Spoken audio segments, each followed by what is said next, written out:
Hello દોસ્તો, આજે વરસાદનો મસ્ત મોસમ છે એટલા માટે અમે આજે બનાવીશું બ્રેડ પકોડા. લગાવીશું હવે. જો બ્રેડમાં લગાવું બરાબર. મેં ઘરે જ બનાવ્યો છે આ મસાલો પણ બટેકાથી. ત્યાં એક બ્રેડ લીધી, બીજી બ્રેડ લેવાની, મસાલો ચોટાડી દેવાનો, આવી રીતના લગાવી દેવાનો. મસાલો લગાવવાનો આવી રીતે ચમચીથી. આપણે તૈયાર કર્યો છે ચણાનો લોટ. આપણે ભજીયા બનાવીએ એવી રીતના નોર્મલી લોટ છે.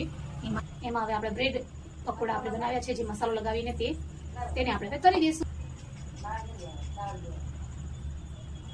અને આપણે નોર્મલી તળી દેવાના છે આવી રીતે. ફેરવી દઈશું ગેસમાં પર. જોઈએ આપણે આજે પહેલી વાર બનાવ્યા છે ઘરે, કેવા ટેસ્ટમાં બને. ખાઈશું પછી તમને કહીશું.